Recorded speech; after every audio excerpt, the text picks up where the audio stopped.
नमस्कार दोस्तों, मैं हूं कृष्ण देवबर नक्सल। बच्चे बड़े डिस्टर्ब हो जाते हैं जब उनके माँ बाप लड़ते हैं। माँ बाप का झगड़ा होता है घर में तो बच्चे बहुत डिस्टर्ब रहते हैं। जब मैं बच्चा था और मेरे माँ बाप लड़ते थे, मुझे बहुत इनसिक्योर फील होता था। कई बार मैंने उन दोनों को या उन दोनों के बीच में पीस मेकर का रोल प्ले किया है। और जब पीस हो जाता है, क्योंकि बच्चा क्यूट होके मम्मी तुम मत लड़ो, तुम्हारा प्रॉब्लम क्या है मम्मी, कुछ थोड़ा सा सेंसर्ड वर्जन अपने प्रॉब्लम बताएंगी, कुछ सेंसर्ड वर्जन। तो फिर बच्चा डैडी से जाके कहता है, डैडी ऐसे मत करो ना, चलो आप दोनों हाथ मिला लो। अब वो फुल वर्जन नहीं था, वो जो भी मम्मी ने कहा या डैडी ने कहा, फुल वर्जन हो ही नहीं सकता है। क्योंकि बच्चों के लिए एक चीज जान लेना बहुत जरूरी है कि your mom and dad are fucking each other. वो दोनों सो रहे हैं एक दूसरे के साथ। उन दोनों का रिश्ता क्या है वो आप सोच भी नहीं सकते हो, आपके दिमाग से बाहर है। आप चाहे जितना कोशिश कर लो, आप दो लोग जो एक दूसरे को चोद रहे हैं या नहीं चोद रहे हैं, लैक ऑफ सेक्स भी हो सकता है, लेकिन वो सेक्स का एक्सपेक्टेशन है या कभी हुआ है, 2 बार हुआ है जिंदगी में, 10 बार हुआ है या रोज होता है, उन दोनों का जो रिश्ता है कोई बच्चा समझ भी नहीं सकता है। उसके दिमाग में बिल्कुल क्लैरिटी नहीं है कि एक सेक्सुअल रिलेशनशिप में फाइट क्या होता है। उनका एक सेंस ऑफ एंटाइटलमेंट क्या होता है, एक सेंस ऑफ ओनरशिप क्या होता है, एक दूसरे को बॉडी को वो एक तरह से ओन करते हैं और वो टाइप का एक फीलिंग रहता है। बड़ा कॉम्प्लिकेटेड रिश्ता है बेटा, तुम इसमें पड़ो ही मत। तो एक सीधा एक एडवाइस बच्चों के लिए, जनरल एडवाइस, सिर्फ घर में वायलेंस हो रहा है, पिताजी माम को मार रहे हैं, एक्चुअली वो तोड़ रहे हैं अपनी वाइफ को, तब जाके मम्मी के साइड पे थोड़ा सा यानी स्टॉप करो, पिताजी को बीच में आओ। तुम्हारा झगड़ा पिताजी के साथ नहीं होना चाहिए। कोशिश रखो कि तुम पिताजी के साथ लड़के मत जाओ। ऐसे मत करो कि मैं मॉम के साइड में हूं, या फिर उल्टा मैं डैड के साइड में हूं, मॉम बहुत बुरी है, मॉम कुछ समझती नहीं है। Don't take sides. बच्चों को एक बहुत बड़ा एडवाइस दे रहा हूं, right off the bat, don't take sides. आप साइड चूज मत करो, आप किसी एक के पक्ष में मत हो जाओ, क्योंकि आपको कुछ भी पता नहीं है इन दोनों के रिश्ते के बारे में। आपको लगेगा कि मम्मी ने सब कुछ बता दिया, आपको लगेगा डैडी ने सब कुछ बता दिया, ऐसे आपको लगेगा। हो सकता है वो एक दूसरे की चुगली भी करेंगे, हो सकता है कि आप दोनों के बीच में अमेजिंग बॉन्डिंग होगा, पिता और बेटी के बीच में अमेजिंग बॉन्डिंग होगा, या माँ बेटे के बीच में या माँ बेटी के बीच में अमेजिंग बॉन्डिंग हो सकता है। वो दोनों अलग बैठेंगे, बात करेंगे, पूरा प्रॉब्लम समझा देंगे उनके पर्सपेक्टिव से, और आपको लगता है हाँ मैं समझ गया प्रॉब्लम क्या है, अब मैं प्रॉब्लम सॉल्व कर सकता हूं। मैं आपको 99% श्योरिटी के साथ कह सकता हूं कि बच्चा मैरिज काउंसलर नहीं बन सकता है। किसी भी सूरत में बच्चा अपने माँ बाप के बीच में मैरिज काउंसलर नहीं बन सकता है, और वो शांति नहीं कायम कर सकता है। और ये अगर तुम अपने ऊपर जिम्मेदारी लोगे कि मैं मैरिज काउंसलर हूं, मैं उन दोनों के बीच में आऊंगा और प्रॉब्लम सॉल्व हो जाएगा, मैं उन दोनों के बीच में, वो टूटे हुए हैं तो मैं उनका फेविकॉल बनूंगा, बेटा तुम फेविकॉल बनने की कोशिश मत करो। और अगर करते हो तो इसके इतने भयानक परिणाम होने वाले हैं तुम्हारे रिश्ते पे और तुम्हारी मेंटालिटी पे, तुम्हारे साइकोलॉजी पे।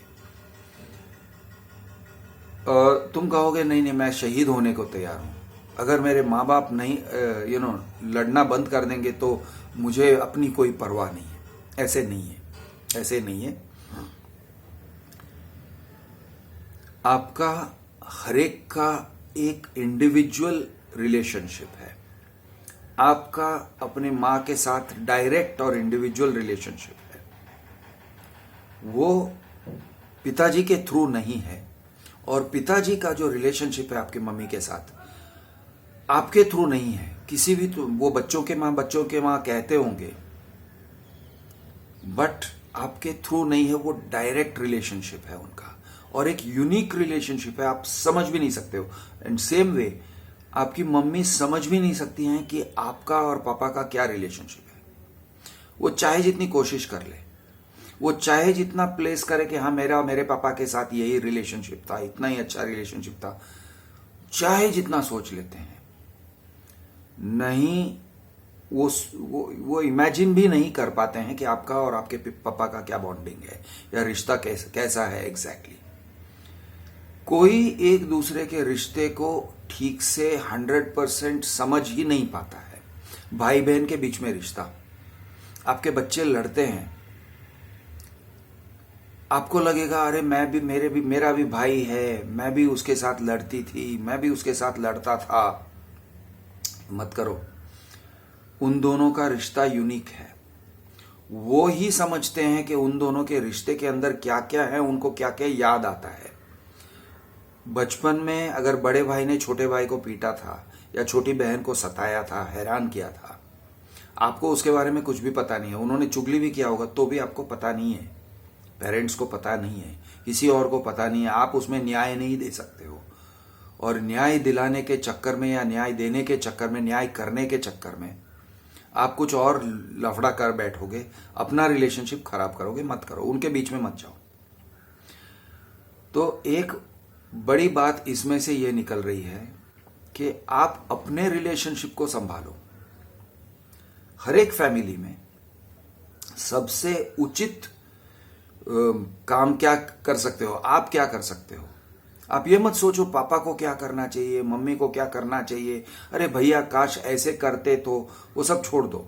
उनको सुधारने का काम तुम छोड़ दो, नहीं कर सकोगे। सोचना भी मत, सोच के तुम डिस्ट्रैक्ट हो रहे हो, अपना काम नहीं कर रहे हो। अपने काम पे चले जाओ। मैं कैसे मेरा रिलेशनशिप मम्मी के साथ अच्छा रखूं, मैं कैसे मेरा रिलेशनशिप डैडी के साथ अच्छा रखूं। उन दोनों के बीच में झगड़ा है, ठीक है, मेरा रिलेशनशिप अच्छा और क्लीन और क्लियर रहना चाहिए। मेरा रिलेशनशिप और मेरा कम्युनिकेशन उनके साथ क्लियर रहना चाहिए। अगर मम्मी ने या डैडी ने मुझे खींचा अपने तरफ, ओवर एक तरफ झुकाव मत करो, किसी एक के तरफ मत चले जाओ। ऐसे मत बोलो मैं मम्मी के साइड में हूं, ये डैडी बहुत बुरे आदमी हैं, वो ऐसे हैं, वो पियक्कड़ होंगे, तुम्हारे पिता पियक्कड़ होंगे, ही में बी अ ड्रंकर्ड, उनको जुआ खेलने का आदत होगा, प्रॉब्लम्स बहुत होंगे, पर्सनालिटी प्रॉब्लम्स होगा, लूज टेम्पर होगा, लूज टंग होगा, गंदा बोलने की आदत होगी, कुछ भी होगा, कुछ भी एक्सट्रीम। लेकिन it is not for you to जज। तुम उन्हें जज मत करो। मम्मी जज कर रही है, मम्मी जितना कर रही है कर लेने दो, वो उनका रिलेशनशिप है। तुम अपना संभालो, तुम जज मत करो। और तुम मम्मी के चश्मे पहन के डैडी को मत देखो, डैडी के चश्मे पहन के मम्मी को मत देखो, डैड और मॉम के चश्मे पहन के दादा दादी को मत देखो। तुम ये काम मत करो। ये बच्चों से कह रहा हूं और हर एक परिवार के सदस्य से कह रहा हूं, तुम अपना देखो, अपने रिलेशनशिप को सुधारो। और परिवार में मैं क्या कर रहा हूं, क्या मैं जो कर रहा हूं वो अच्छा है या टॉक्सिक है, मैं माहौल को सुधार रहा हूं कि मैं माहौल को बिगाड़ रहा हूं अपने एक्शन से, अपने शब्दों से। ऑलरेडी एक बिगड़ा हुआ माहौल है। मैं अगर संत महात्मा बन के घूमने लगूंगा कि नहीं नहीं चलो मैं शांति चाहता हूं, मैं शांति दूत हूं, मैं तुम लोगों के बीच में शांति कायम करूंगा वगैरह, बहुत बड़ा चुतियापंती कर रहे हो। सोचना भी मत, ये सोचने से शुरू होता है तुम्हारा कि मैं शांति दूत हूं। मत करो। तुम यानी अगर एक बिलियर्ड टेबल है और बिलियर्ड टेबल पे बिलियर्ड बॉल्स हैं, तुम उनमें से एक बॉल हो। ऐसे मत सोचो कि तुम बड़े बॉल हो, हैवी बॉल हो, नहीं, तुम सेम साइज के बिलियर्ड टेबल पे एक बॉल हो। और वो जो स्ट्राइकर है ना, वो कुदरत है। कुदरत मतलब नॉट गॉड, कुदरत मतलब नेचर। एक बॉल जाएगा, दूसरे को हिट करेगा, दूसरा जाएगा, तीसरे को हिट करेगा, चौथा वाला पॉकेट में जाएगा। That is how families work, ऐसे होता है। अब इसमें तुम कॉम्प्लिकेटेड मत बनाओ, ऐसे मत सोच के जाओ कि मैं शांति दूत हूं, मसीहा हूं, ज्ञानी पुरुष हूं, मैं प्रॉब्लम को सॉल्व कर दूंगा। तुम कोई problem solve, and even if you are head of the family, तुम फैमिली के हेड हो तो भी तुम बिलियर्ड बॉल्स के बीच में एक बॉल हो, फैमिली के परिवार के एकदम हेड हो। और अगर तुम सोचते हो नहीं नहीं मेरा शब्द, मैं जो कहता हूं वही होगा, भाई चुतियापंती करने जा रहे हो। कुछ हो जाएगा अनडाउटेडली, तुम्हारे पास पैसे हैं, तुम्हारे पास पावर है, तुम कोई बड़ा फैसला ले लोगे, घर का डिवीजन कर दोगे, ये सब हो जाएगा, ये सब हो सकता है। सबके अपने अपने पैसे बांट दोगे, चुतियापंती कर सकते हो, लेकिन सुधरेगा नहीं। It will not solve the problem. तो ओवर रिएक्ट मत करो, शांत रहो। बिलियर्ड बॉल्स में तुम एक बॉल हो, अपना काम करो, संभालो। दोस्तों, फैमिलीज ना बड़े फक्ड अप होते हैं और ये नॉर्मल है। मैं सबकी बात कर रहा हूं, सभी फैमिलीज की बात कर रहा हूं। आप हिंदू हो, मुसलमान हो, जैसे भी हो, हाई क्लास हो, मिडिल क्लास हो, आपका बड़ा परिवार होगा, आपका छोटा परिवार होगा, आपके परिवार में बहुत सारे बच्चे होंगे या बूढ़े होंगे, इट डजेंट मैटर। या सिर्फ आप दो हो, husband and wife, it doesn't matter.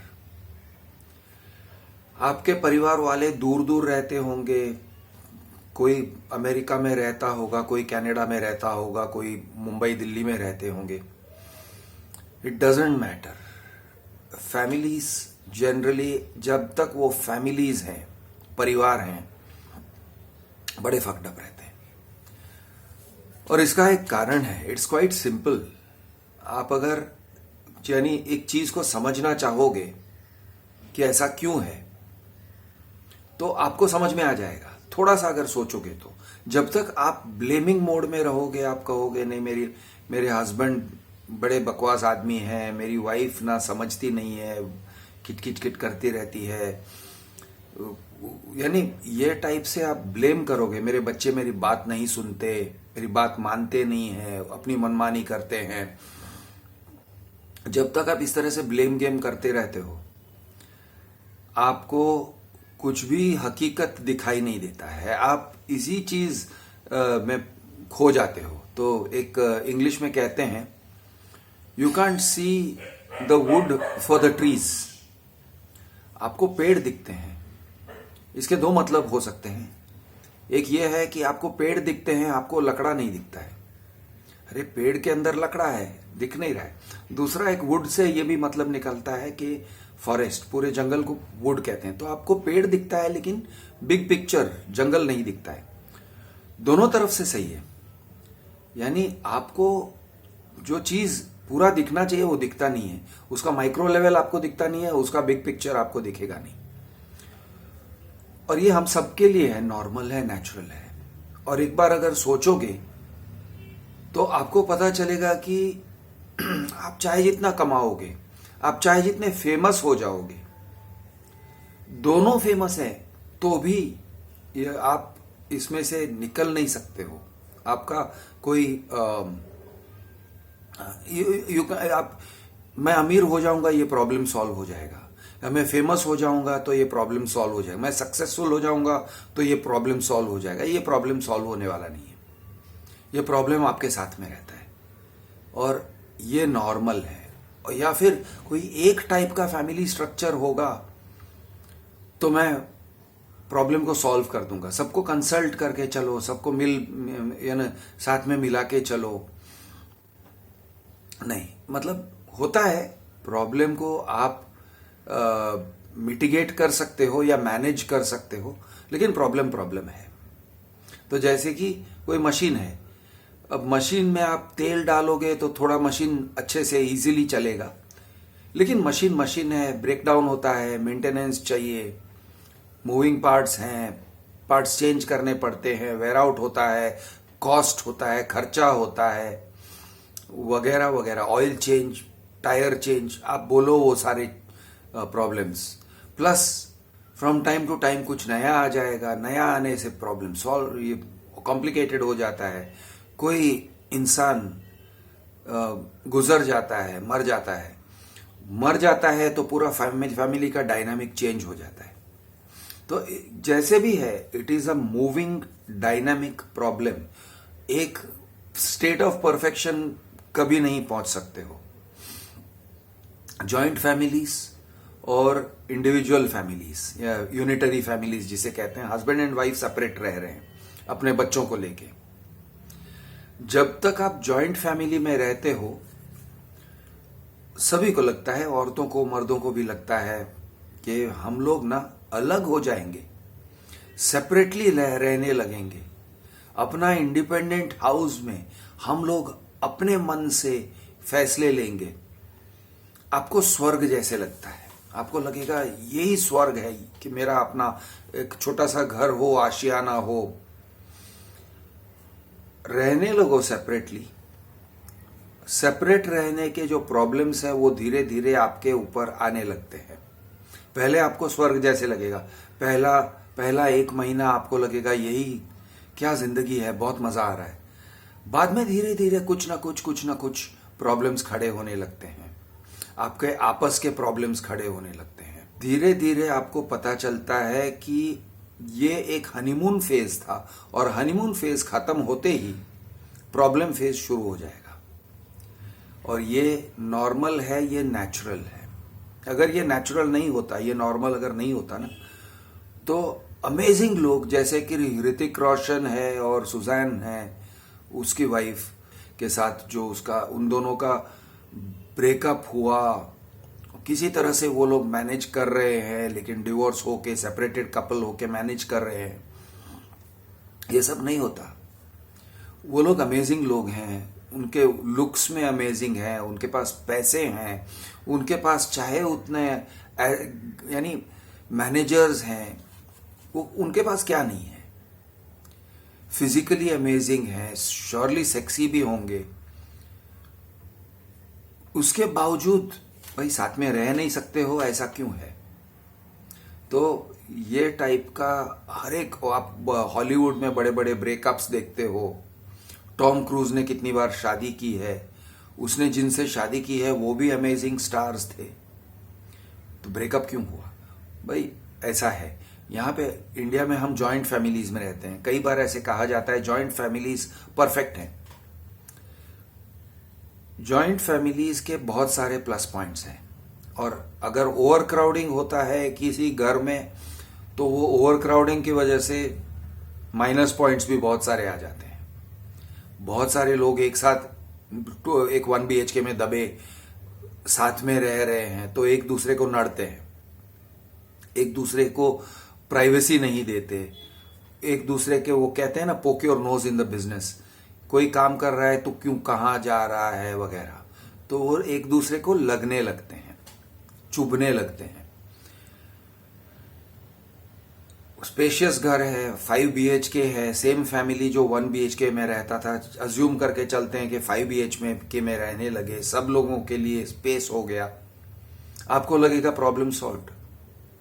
नहीं, प्रॉब्लम सॉल्व नहीं हुआ, प्रॉब्लम कुछ मिटिगेट हो सकता है, थोड़ा आराम मिलेगा, अपने को लगेगा चलो सबको प्राइवेसी मिल रहा है, सब लोग अपने अपने कमरे में रह सकते हैं, एक दूसरे को नड़ने की जरूरत नहीं है, झगड़ा करने की जरूरत नहीं है। लेकिन कहीं ना कहीं से कुछ ना कुछ होता है और झगड़े कुछ नए निकल के आते हैं, कुछ ना कुछ नया निकलता है। किसी को कुछ डिससेटिस्फैक्शन रहता है, कोई किसी को कुछ कम मिला, किसी और को कुछ ज्यादा मिला, सबको ओवरऑल ज्यादा मिला है, लेकिन उसको मेरे से ज्यादा क्यों मिला, उस बात को लेके झगड़ा छिड़ जाता है। फिर उसमें कोई साइड्स लेते हैं, मैं इसके तरफ पक्ष में हूं, मैं उसके पक्ष में हूं। ये नॉर्मल है। तो मेरा कहने का सबसे बड़ा मतलब ये है कि अपने आपका फैमिली जितना भी फक्ड अप हो ना, एक बात अपने आप को समझा लो, ऐसे नहीं है कि किसी और का लाइफ बहुत बेहतर है। बच्चों को खास करके लगता है यार, जब बच्चे बड़े हो रहे होते हैं, मेरा फैमिली इतना फक्ड अप क्यों है यार, उसकी फैमिली, मेरे दोस्त की फैमिली कितनी अच्छी है, मेरा दोस्त और उसके परिवार वाले कितने अच्छी तरह से रहते हैं। अब वो लोग जानते हैं कि उनके घर में प्रॉब्लम्स क्या हैं, वही लोग जानते हैं। आपके सामने दिखता नहीं है मोस्ट ऑफ द टाइम। कुछ लोगों के फैमिलीज के प्रॉब्लम्स सामने दिख जाते हैं, कुछ लोगों के फैमिलीज के प्रॉब्लम्स दबे हुए रहते हैं, या फिर कुछ लोगों का ऐसे भी रहता है कि भाई हमारा जो प्रॉब्लम है ना वो कुछ और है, वो उसका फंडा कुछ और ही है, तुम नहीं समझोगे। हम लोग बात नहीं करते, हम लोग आपस में बात ही नहीं करते, हम लोग झगड़े नहीं करते हैं क्योंकि हम बात ही नहीं कर रहे हैं। तो झगड़ा कैसे करेंगे? झगड़ा तब होगा ना जब हम बात करेंगे। कोई प्रॉब्लम सामने दिखेगा तब जब हम प्रॉब्लम को सॉल्व करने को ट्राई करते हैं। हम लोग प्रॉब्लम को सॉल्व करने को ट्राई ही नहीं करते हैं, सालों साल निकल जाते हैं, सब लोग अपनी अपनी जिंदगी में। ये हमारा परिवार है। जिन लोगों को प्राइवेसी नहीं मिल रहा है वो कहेंगे कितना अच्छा परिवार है कि आप सब लोग अपनी अपनी जिंदगी जी रहे हो। लेकिन जो लोग उस परिवार में रहते हैं वो कहेंगे हम अकेलेपन में जी रहे हैं, हम लोनली फील करते हैं, हमको अच्छा नहीं लगता है। हमको तुम लोगों का अच्छा लग रहा है कि तुम एक दूसरे के काम में इंटरेस्ट लेते हो कि तुम क्या कर रहे हो, इसका क्या हो रहा है, उसका क्या हो रहा है, कोई पूछने वाला है। हम घर आते हैं तो ऐसे लगता है कि मैं अकेले रहता हूं, मैं आया हूं और मैं गया अपने कमरे में, मैंने बंद कर लिया, म्यूजिक सुन रहा हूं, जो भी कर रहा हूं, लेकिन किसी को पड़ी नहीं है। मैं एक दिन मर जाऊंगा, किसी को 24 घंटे के लिए पता भी नहीं चलेगा जब तक रूम में से बदबू नहीं निकलेगी कि मैं मर गया हूं। मैं खाता हूं नहीं खाता हूं, सोता हूं नहीं सोता हूं, किसी को वो भी पड़ी नहीं है। वो टाइप के परिवार हैं तो उनको बड़ा लोनली फील होता है। वो कहते हैं ये क्या है यार, हम कैसे जी रहे हैं। और 24/7 उनको एक डिससेटिस्फैक्शन लगा रहता है। कुछ लोगों के प्रॉब्लम्स दिखते हैं, कुछ लोगों के प्रॉब्लम्स नहीं दिखते हैं। 100 बात की एक बात, सबको प्रॉब्लम है। अब वहां ये हो गया हमारा स्टार्टिंग पॉइंट। अब ये स्टार्टिंग पॉइंट में प्रॉब्लम्स सॉल्व कैसे करें, कौन से प्रॉब्लम को, यानी which problem is preferable to which other problem. आप ऐसे सोच सकते हो कि प्रॉब्लम तो दोनों तरफ होने वाले हैं, जो भी करोगे आप, जैसे भी जियोगे, प्रॉब्लम होने वाले हैं। अब किस प्रॉब्लम को लेके मैनेज कर सकते हैं, किस प्रॉब्लम को लेके नहीं मैनेज होगा, यही एक आपके सामने चॉइस है। और वो भी परफेक्ट चॉइस नहीं है, ऐसे नहीं है कि आप चूज कर सकते हो। दोस्तों, बच्चों के बीच में बहुत एंजाइटी लगी रहती है, खास करके इकलौता बच्चा है तो, और 2 बच्चे हैं तो भी, 2 या 3 बच्चे हैं तो भी बहुत एंजाइटी लगी रहती है कि मम्मी पापा लड़ते हैं, या चाचा चाची यानी चाचा चाची लड़ते हैं तो कोई अपने को उतना खास प्रॉब्लम नहीं होता है, लेकिन चाचा और पापा के बीच में फाइट होता है और एक ही जॉइंट फैमिली में रह रहे हैं और चाचा और डैडी एक दूसरे को गाली गलौज कर रहे हैं, कह रहे हैं अभी तू क्या समझता है, तू क्या उखाड़ेगा, हम लोग अलग चले जाएंगे, ये सब। तो जो भी ये होता है, या मम्मी और उनकी ननद के बीच में होता है, तुम्हारी मम्मी और आपकी फूफी के बीच में या चाची के बीच में जो झगड़े होते हैं, और उसमें फिर डैडी इन्वॉल्व हो जाते हैं और फिर चाचा इन्वॉल्व हो जाते हैं और दादा दादी इन्वॉल्व हो जाते हैं, ये टाइप के परिवार के जो झगड़े वगैरह होते हैं, क्लेश, कॉम्प्लिकेटेड जगह है, बहुत कॉम्प्लिकेटेड जगह है। अब बच्चों के दिमाग पे बहुत कुछ बीतती है और नेचुरल है। बच्चे इसलिए घबरा जाते हैं क्योंकि वो वल्नरेबल होते हैं। अगर घर परिवार का डिवीजन हो गया, बंटवारा हो गया, अगर किसी को घर अलग यानी अलग घर में जाके रहना पड़ा, तो सबसे बड़ा झटका तो बच्चे को लगेगा, क्योंकि माँ बाप अपनी सुविधा के हिसाब से करेंगे और बच्चे को पता चलेगा कि मेरा फ्रेंड सर्कल पूरा पुराने घर में छूट गया और हम नए घर में आ गए। सेम में मम्मी डैडी का झगड़ा होता है, अगर डाइवोर्स हो गया और मम्मी को कस्टडी मिली तो भाई पूरा शहर बदल जाएगा और मुझे जाके नाना नानी के साथ रहना पड़ रहा है और मुझे अच्छा नहीं लग रहा है। जगह बदल गया, माहौल बदल गया, फ्रेंड्स सारे पीछे छूट गए, मेरी लाइफ थी, मेरी लाइफ के चिथड़े उड़ गए। बच्चे घबरा जाते हैं और बहुत एक इनसिक्योरिटी फील होता है, ये सब होता है। तब ऑब्वियसली कोई मसीहा नहीं है, यहाँ पे मैं भी मसीहा नहीं हूँ, मैं भी किसी का प्रॉब्लम सॉल्व नहीं कर सकता हूँ, मेरे अंदर उतना विजडम नहीं है, मैं भी एक इंसान ही हूँ और ऐसे कोई मैजिक फॉर्मूला नहीं होते हैं कि भाई ये फॉर्मूले को अप्लाई करो और प्रॉब्लम सॉल्व। ऐसा कोई मैजिक फॉर्मूला दुनिया में नहीं है। कभी कुछ करना पड़ता है, कभी कुछ और करना पड़ता है, कभी शांति रखनी पड़ती है, कभी लड़ना पड़ता है, कभी टेंट्रम थ्रो करना पड़ता है, गुस्सा दिखाना पड़ता है, रोना धोना करना पड़ता है, लोगों को किसी तरह से प्रभावित करना पड़ता है। ये नॉर्मल लाइफ है। अपने पास अपने परिवार वालों को या तो शांति से तुम प्रभावित करोगे या फिर चिल्लम चिल्ली करके प्रभावित करोगे, टेंट्रम करके प्रभावित करोगे। किसी तरह से अपना प्रभाव डालना पड़ेगा अपने परिवार के ऊपर, या फिर चुप रहना पड़ेगा। जरूरी नहीं है प्रभाव डालना, हर जगह पे प्रभाव डालने की कोई जरूरत नहीं है। कुछ बहुत सारे ऐसे मामले, घर के मामले, फैमिली के मामले ऐसे रहते हैं कि तुम अपना काम करो, उनके मामले में मत पड़ो। तुम कानून के रखवाले नहीं हो, तुम फैमिली के रिस्पेक्ट के रखवाले नहीं हो। बच्चे लोग ना इनोसेंस में ऐसे सब काम कर बैठते हैं। अरे तुमने मेरे दादा को डिसरिस्पेक्ट किया, मैं दादा के तरफ हूं। बेटा तुम कुछ समझते ही नहीं हो।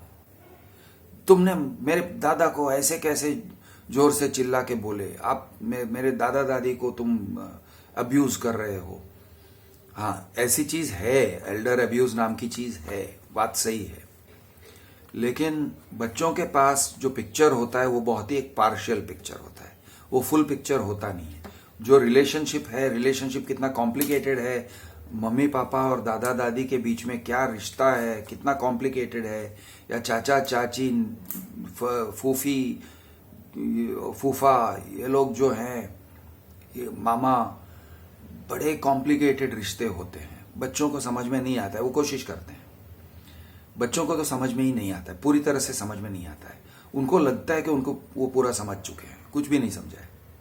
उनको एक सुपरफिशियल लेवल का अंडरस्टैंडिंग आ जाता है अगर कोई एक एडल्ट उनको साथ में बिठा के समझाता है कि ऐसे हुआ था, ये हुआ था, फैमिली का ये हिस्ट्री है, तुम्हारे जन्म के पहले मम्मी ने चाचा को ऐसे कह दिया था या चाची को ऐसे कह दिया था, चाची ने ये फैमिली बैकग्राउंड, इन दोनों की बनती नहीं है, उन लोगों की बनती नहीं है, इनका उनसे पैसों का लेन देन खट्टा हो गया था, ये टाइप का फैमिली बैकग्राउंड समझा भी देते हैं कोई। बच्चों को लगता है हाँ मैं सब कुछ समझ चुका हूं। नहीं, तुम कुछ नहीं समझते हो बेटा। मैं पहले आपको बता दूं, एक इंसान के पास पूरा पिक्चर कभी नहीं होता है, और बच्चों के पास तो खास नहीं है। बड़ों के पास भी पूरा पिक्चर नहीं रहता है। बड़ों को भी एक काफी पार्शियल, सभी के पास एक पार्शियल पिक्चर है, किसी के पास फुल पिक्चर नहीं है। तो एक बात याद रखना चाहिए कि अगर आप बच्चे हो घर के, तो बड़ों के बीच में जो झगड़ा हो रहा है उसमें मत पड़ो। सिंपल सी बात है, पढ़ो ही मत।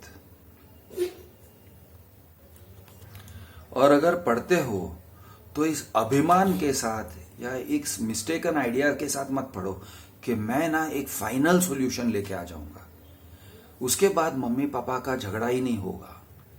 खास करके बच्चे लोग मम्मी पापा के बीच में पीसमेकर बनने की कोशिश करते हैं, ये कई बार होता है। मम्मी पापा जोर जोर से झगड़ रहे हैं, लेकिन बच्चों की बात मानने को तैयार हैं और बच्चों को चुगली करने को तैयार हैं। बच्चों को साइड में बच्चा पूछता है डैडी हुआ क्या, पापा तुम्हें अलग से कुछ समझाएंगे। तुमको लगेगा फुल पिक्चर है, वो उन्होंने बहुत फेयर तरीके से समझाया। तुमको ऐसे लगेगा, नॉट नेसेसरीली। तुमको लगेगा पापा मुझसे झूठ नहीं बोलते हैं। हाँ, पापा झूठ नहीं बोल रहे हैं। पापा के पास भी एक छोटा सा पिक्चर, पूरे पिक्चर का एक हिस्सा है। उनके पास फुल पिक्चर नहीं है, वो भी एक इंसान ही है। मम्मी समझाएंगी, रो रो के समझाएंगी, गुस्से के साथ समझाएंगी, या ऐसे कह के समझाएंगी कोई मेरे साइड पे नहीं है, सब लोग तुम्हारे पापा के साइड पे हैं, मैं क्या करूं, मैं अकेली हूं, मैं लाचार हूं, सब लोग उन्हीं के साइड पे हैं तो मैं कैसे जी सकती हूं। ऐसे सब हो सकता है। मैं थोड़ा इसलिए ये सब कह रहा हूं क्योंकि ये टिपिकल सिनेरियोस हैं। ऑफ कोर्स सिनेरियो अलग हो सकता है, कभी पापा ड्रामेबाज हैं, और मम्मी सेंसिबल पर्सन है, दोनों तरह से हो सकता है। लेकिन टिपिकल सिनेरियो में ये होता है कि मम्मी कहती है मैं अकेली हूं, तो बच्चों को ये फील होता है कि मैं मम्मी की तरफ हूं, मैं मम्मी के साइड पे चला जाऊं, और ये करने से प्रॉब्लम सॉल्व होगा, मम्मी को सपोर्ट मिलेगा। प्रॉब्लम कॉम्प्लिकेटेड होते जाता है, सॉल्व नहीं होता है। तो बच्चों के लिए एक सबसे बड़ा पॉइंट ये है भाई, तुम ना एक तो अपने पढ़ाई पे ध्यान दो, स्टे फोकस्ड।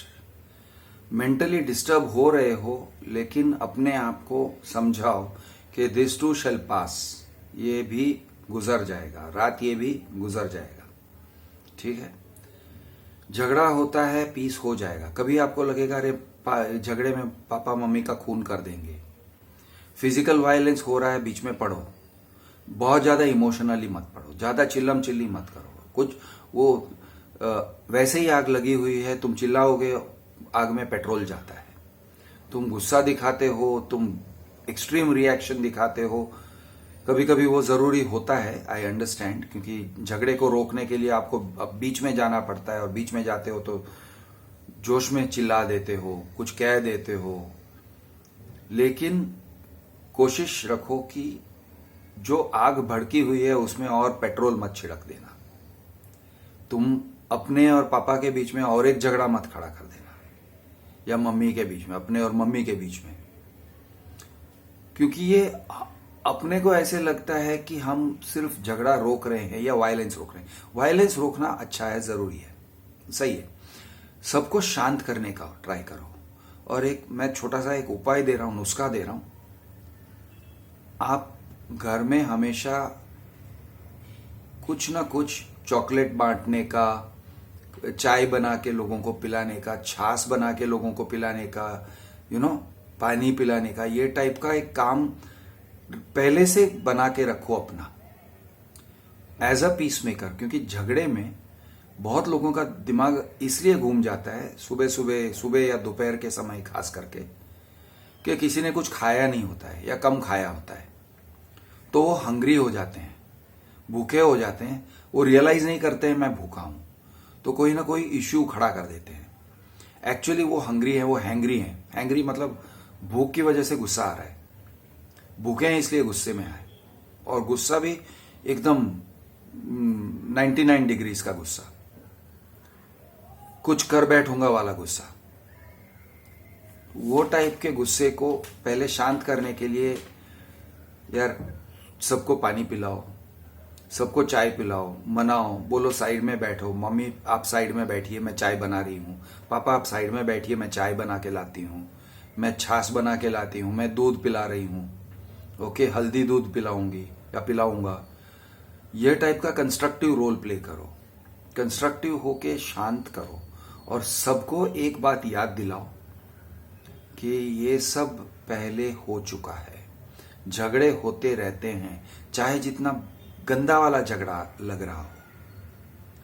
आज का झगड़ा स्पेशल लगेगा, आज को कोई ऐसे नहीं कहता है कि नहीं कल वाला झगड़ा और भी स्पेशल था, आज का झगड़ा थोड़ा मामूली है, ऐसे कोई नहीं कहता है। हर एक को लगता है कि आज का झगड़ा बहुत ही स्पेशल है, अल्ट्रा स्पेशल है, बहुत गंदा है, इसके बाद मैं इस घर में रह ही नहीं सकता हूं, मैं घर को छोड़ के जाने वाला हूं, या मैं कुछ कर बैठूंगा। ये टाइप के मूड में आ जाते हैं लोग। 99.999% झगड़े नॉर्मल ऑर्डिनरी चीज को लेके रहते हैं, कि कभी मैंने इसके लिए, पप्पू के लिए मैंने दूध रखा हुआ था, तूने दूध क्यों पी लिया, यहां से झगड़ा शुरू होता है। यहां पे सफाई करना तुम्हारा काम है, तुमने यहां पे सफाई क्यों नहीं किया, ये टाइप का काम। या रोज सुबह सुबह मेरे पर्स में हाथ डाल के कोई पैसे ले लेते हो, और मेरे पास अभी इनफ पैसे नहीं है, और मेरे रिक्शा में देने के लिए पैसे नहीं है, और मैं अभी बाहर जा रहा हूं, मैं क्या करूं, ये टाइप के, या ऑर्डिनरी चिंदी आइटम्स को लेके झगड़े हो जाते हैं। बहुत सारे झगड़े बहुत चिंदी होते हैं, और कुछ झगड़े अगर मामले पुराने भी होते हैं, पुराने मामलों को जोड़ दिया जाता है।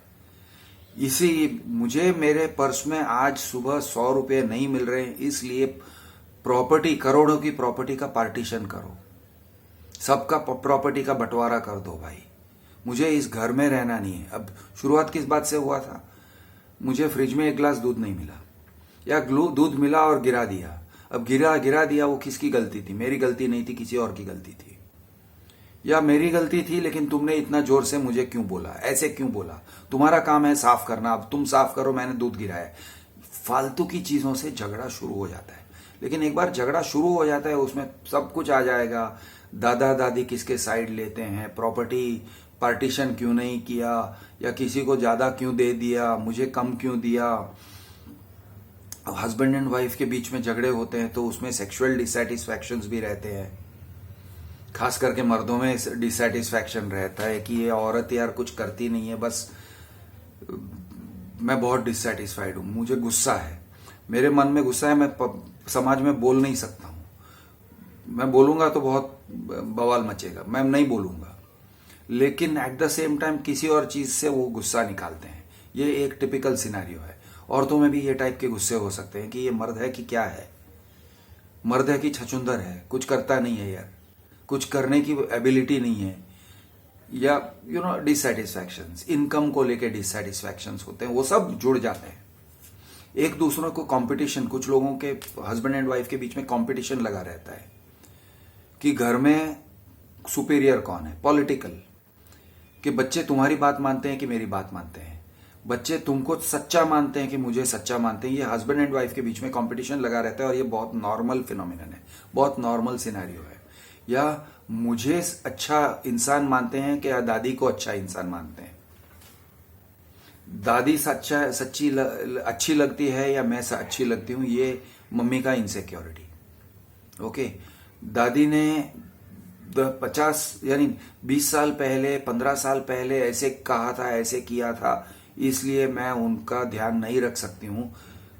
पुराने झगड़ों का अचार का बॉटल बना रहता है, उसमें से रोज वो लोग एक अचार चूसते हैं और अचार चूस के वो मूड ताजा करते हैं कि मुझे इससे बैर है, मुझे इससे दुश्मनी है। ये टाइप की पुरानी चीजें रहती हैं और आप सोच भी नहीं सकते हो, अगर आप बच्चे हो घर के, आपके समझ में नहीं आएगा कि ये क्यों बात दूध से निकला, या पोछे के कपड़े से निकला, या टी शर्ट से निकला, कि मेरा टी शर्ट पोछे के कपड़े की तरह क्यों यूज किया गया, मेरा टी शर्ट या मेरा शर्ट या मेरी धोती फटी हुई क्यों है। ये टाइप से ऑर्डिनरी चीजों से झगड़ा निकलता है। 50 रुपए या 200 रुपए की चीज से झगड़ा निकलता है।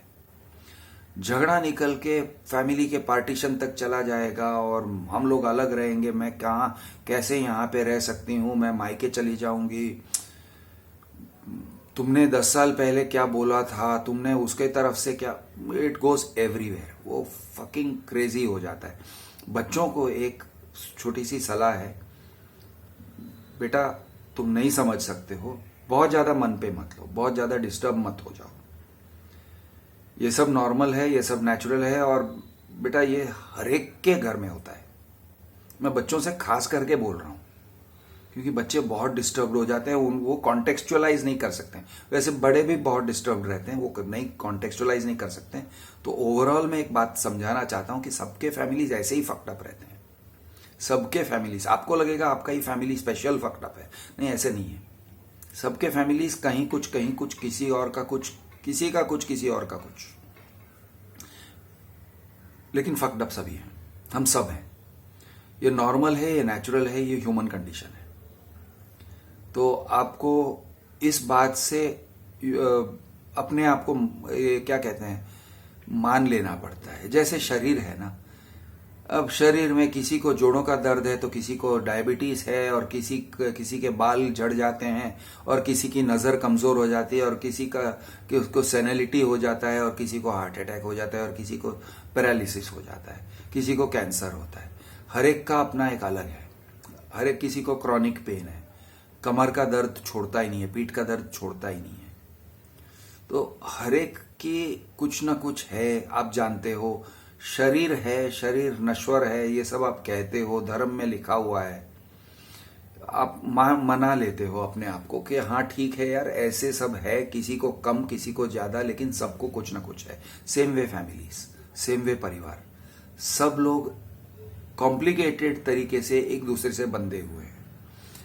उसमें सब कुछ है, उसमें ग्रेटिट्यूड है, उसमें सेक्स है हस्बैंड एंड वाइफ के बीच में, उसमें हर तरह के वाइब्स हैं, आप वो वाइब्स को समझ भी नहीं पाओगे।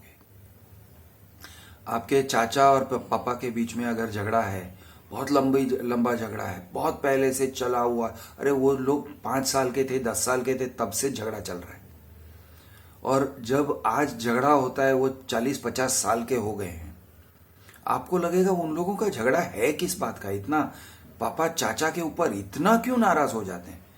वो बात यार 10 साल 15 साल के थे और चाचा पापा को बुली करते थे, वो टाइम का है। या पापा बड़े थे और छोटा भाई उनकी चुगली करता था और मम्मी पापा का मूड खराब कर देता था उनके तरफ, और चुगली करके उसने बहुत प्रॉब्लम्स खड़े किए थे बचपन में। अब वो चीज, ये आपके झगड़े में वो बैकग्राउंड है, आप तो देख भी नहीं सकोगे, समझ भी नहीं आएगा किसी और को कि ये बैकग्राउंड म्यूजिक क्या प्ले हो रहा है। तो सबके दिमाग में कुछ ना कुछ गंदा वाला बैकग्राउंड म्यूजिक प्ले कर रहा होता है, या गंदा वाला बैकग्राउंड म्यूजिक पड़ा रहता है।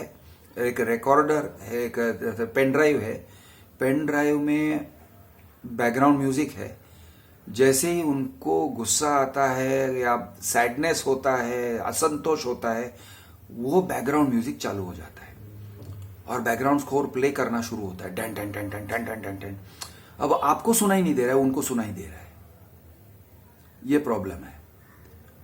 तो आप प्रॉब्लम सॉल्व नहीं कर सकते हो, आप झगड़े को सुलझा नहीं सकते हो, सबको ये ध्यान में रखना है।